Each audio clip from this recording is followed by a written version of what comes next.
Hello everyone, today we're going to be starting the new series I talked about in my channel update all the way back at the beginning of May. And we're going to be kicking it off with a tour of the Nintendo Switch console's hardware. I'm sorry this took so long to make. I had actually been working on it for a really long time, but I ran into a lot of problems in the editing and things like that, and it seems like every time I try to make this video something gets messed up and I have to start over. But if you're watching this, then obviously this time it worked, and I'm very excited that it worked, and I hope you guys do enjoy. The first thing you will notice upon looking at your Switch console is the screen. It is a 720p display, somewhere between the size of an iPhone and an iPad mini.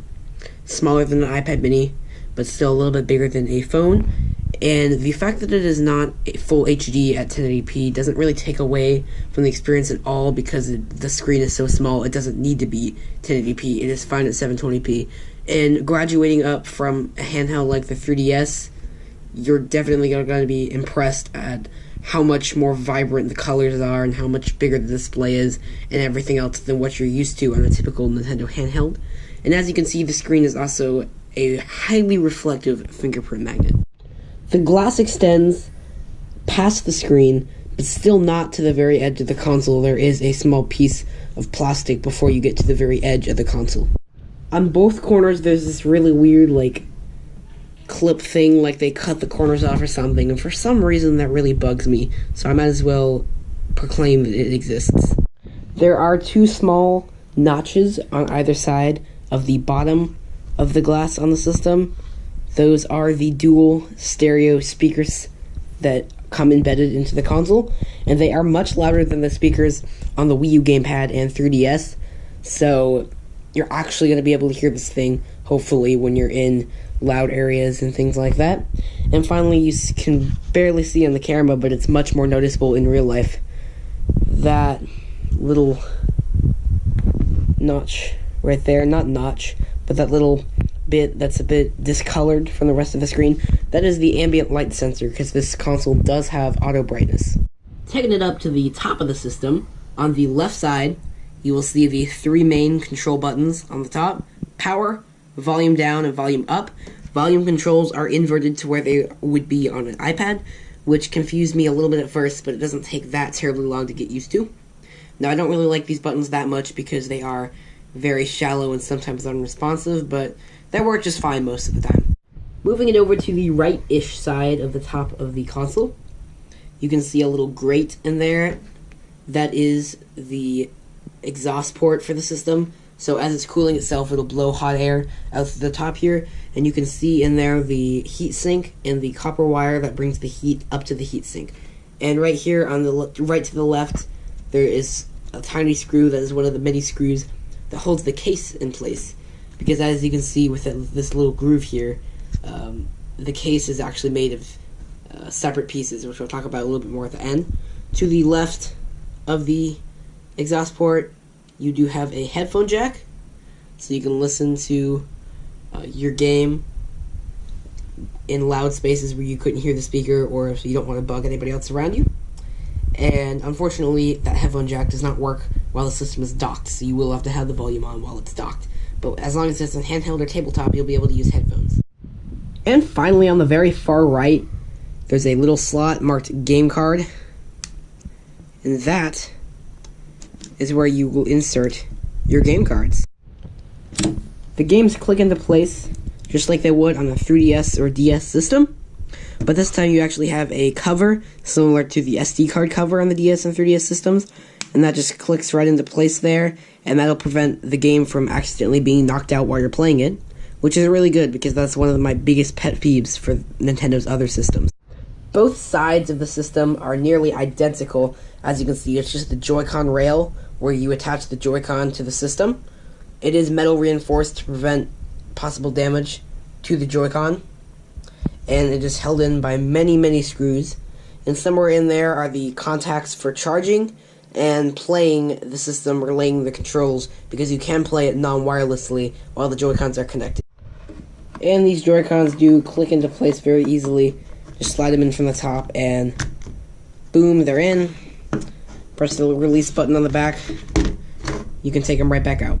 Moving on to the bottom, on the left side, you will have your barcode with serial number, which I'm covering up for obvious reasons. But it's kind of weird to have a barcode on the bottom of the system, but it's there with the serial number as well.